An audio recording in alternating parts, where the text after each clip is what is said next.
આજે અમે લોકો સિટિંગ વોલીબોલ રમ્યા છે બી કેટેગરીમાં અમે લોકો જીત્યા છે. હવે અમે છે ને સી ટીમને હરાઈને હવે એ ટીમ સાથે અમારું રમત ચાલુ થશે.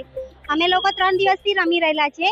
લોંગ રનિંગ આ બહુ ડિફિકલ્ટ હોય છે બટ અમે લોકો પ્રેક્ટિસ કરીએ છીએ.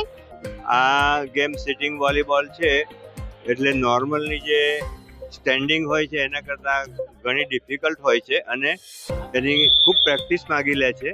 અને ડિફિકલ્ટ તો હરેક વસ્તુ છે, પણ અમારા માટે અમે એવું માન્યું નથી કે અમારા માટે આ ડિફિકલ્ટ છે.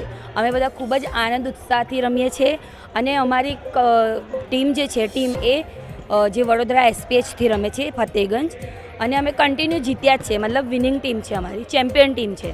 અમે તો બહુ જ સારું માનીએ છીએ. નરેન્દ્ર મોદી સાહેબનો ખૂબ ખૂબ આભાર કે અમારે ધ્યાનમાં રાખીને અમારા માટે ખેલ મહાકુંભ જેવું આયોજન કર્યું છે. અને તેમાં સિટિંગ વોલીબોલ છે, એથ્લેટિક્સ છે.